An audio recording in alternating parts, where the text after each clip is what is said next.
হাই everyone এয়া চাওকচোন আমি এটা নতুন ৰাস্তাৰে আজিকালি আমি আমাৰ গাঁৱৰ ঘৰলৈ যাওঁ এয়া নতুনকৈ বনাইছে আৰু এইটো ৰাস্তাৰে গ'লে 8 কিলোমিটাৰ আমাৰ বেছি হয় তথাপিতো মানে এই ৰাস্তাটোৰে গ'লে আমাৰ গাড়ীখনে মানে অলপ মানে ভাল পায় আৰু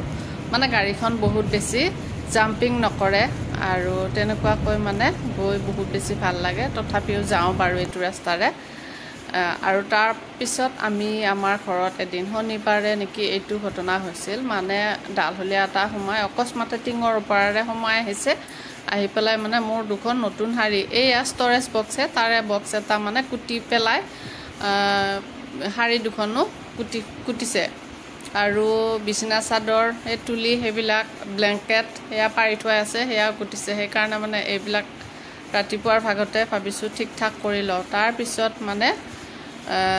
আমি যাব ওলাইছোঁ দেওবাৰৰ এইটো দৃশ্য এই চিনখিনি দেওবাৰে আমি লুচি বনালোঁ লাল চাহ বনালোঁ একেবাৰে চাহটো মানে বনাই লৈছোঁ ঘৰত যাম তাতে ভাত ৰান্ধিম আৰু খাম যিহেতু ইয়াতে আৰু ভাত বনাই থাকিলে দেৰি হয় আৰম্ভ কৰি লৈছোঁ আজি ঘৰত যাম চাব আৰু ইয়াতে যিহেতু নেট নাপায়ে তাতে গৈয়ে মোৰ আগৰ ব্লগটো মানে দি দিম আপলোড কৰিম বুলি ভাবিছোঁ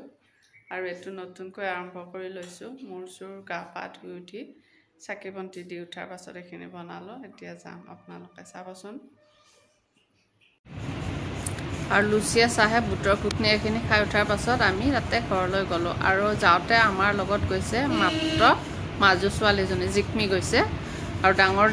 দুজনী বাইদেউহঁতৰ ঘৰলৈ গৈছিল আলহী খাবলৈ মানে গুৱাহাটীত আৰু এয়া তাতে যাই পাওঁতে মানে আমাৰ পেহী শাহু হ'ব মোৰ মানে তেওঁ আহিছিল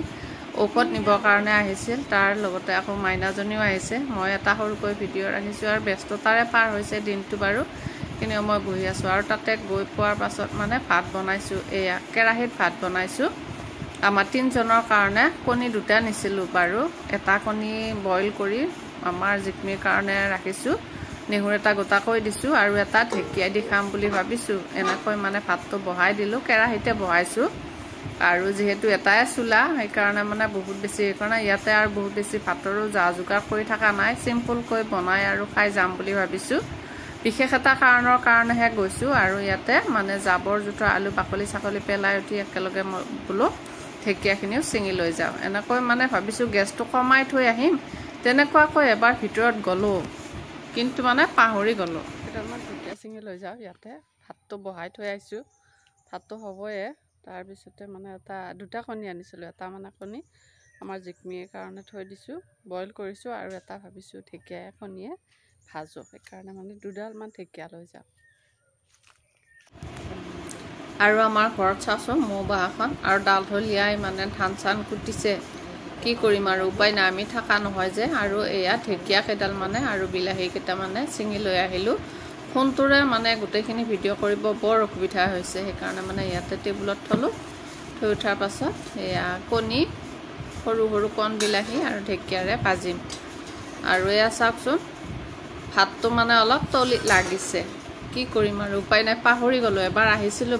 বাৰু এইখিনি কৰিবৰ কাৰণে মানে গেছটো অলপ বোলো কমাই থৈ যাওঁ ঢেকীয়াখিনি চিঙোতে কিন্তু মানে কি হ'ব পাহৰি গ'লোঁ পাহৰি যাওঁতে মানে এতিয়া মোৰ ভাতটো বিশেষকৈ তলিত লাগিব আৰু উপায় নাই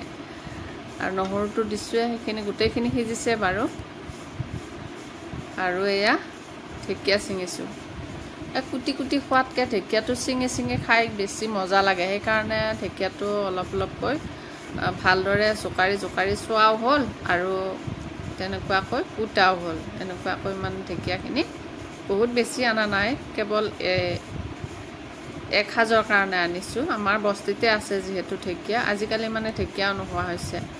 বস্তিবিলাকতহে মানুহৰ ঢেকীয়াবিলাক হৈছে আৰু গৰমটো যে ইমান গৰম আছিলে সেইদিনাখনে তাতে কিন্তু দিনটো জোৰা লাইট নাই বোলে ইফালে ডাঙৰ মা এজনী আহিছিলে আমাৰ ওচৰৰে চুবুৰীৰ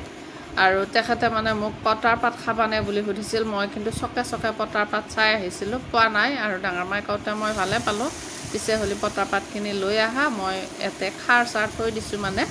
খাম বুলি আৰু তেনেকুৱাকৈ আনি দিলে আৰু লগতে বাচিও দিওঁ বুলি ক'লে মইনো কি বাচি নিদিয়াৰ কথা ক'ম আৰু তেওঁ মানে প্ৰত্যেককে বহিয়ে ল'লে আৰু চাওকচোন এয়া ভাতটো এইখিনি দৈছে বহুত বেছিকৈ ধোৱা নাই বাৰু সেইখিনি দৈ গৈছে উপায় নাই উঠি গৈছিলোঁ তাৰপিছতে মানে এইবাৰ ভাবিছোঁ অলপমান খেতি পাতিম সেইকাৰণে মানে অলপমান কঠীয়া ধান আনি থোৱা গৈছিলে কঠীয়া ধানখিনি ভিজাম আকৌ মানে এতিয়া পানী আনিব গৈছে আৰু ইয়াতে ঘৰৰ ভিতৰতে ভিজাই থৈ যাম কালি বা পৰহিৰ ভিতৰত আকৌ ধানখিনি উঠাই খেতি বাতিৰ কাৰণে আগবাঢ়িম বুলি ভাবিছোঁ আপোনালোকে চাই থাকিবচোন অৱশ্যে খেতি পতাৰ ইচ্ছা বহু দিনৰ পৰাই আছিল যেতিয়াৰ পৰা ৰিটায়াৰমেণ্ট হৈছিল কিন্তু কিবা বিশেষ অসুবিধাবিলাকৰ কাৰণে মানে আমি বাহিৰত আছোঁতো সেইকাৰণে মানে খেতি কৰা হোৱা নাছিল এইবাৰ ভাবিছোঁ 1 বিঘা মানৰ খেতি কৰিম সেয়ে মানে 3 বিধ বীজ আনিছে জহা বনি আৰু ৰঞ্জিত কিবা সেনেকুৱা আনি মানে সেইখিনি আমি ঘৰুৱাভাৱে সেইখিনি মানে নিজাকে কৰিম বুলি ভাবিছোঁ আৰু সেইখিনি মানে ইয়াতে পানী দি ভিজাই থৈ যাওঁ সেইদিনাখনে যে ইমান গৰম আৰু লাইট গোটেই নাই আন্ধাৰ মুন্ধাৰ পৰিৱেশ হৈছে অৱশ্যে সেইটো সময়ত ৰাতি হোৱা নাছিল বা আন্ধাৰ হোৱা পৰিৱেশ হোৱা নাছিল কিন্তু মানে কি কৰিম লাইট নাই যে ঘৰৰ দৰ্জা খিৰিকীবিলাক চব মাৰি থোৱা আছে সেইকাৰণে মানে অলপ আন্ধাৰ পৰিৱেশ হৈছে যিয়ে নহওক আপোনালোকে আশীৰ্বাদ কৰিব খেতিখিনি যাতে ভাল হয় আৰু তাৰ পৰা আহি থাকোঁতে মানে আমাৰ বান্ধৱী মানে মোৰে বান্ধৱী হয় একেলগে ষ্টাফত কাম কৰিছিলে আৰু তেওঁলোক আহিছিলে আৰু মানে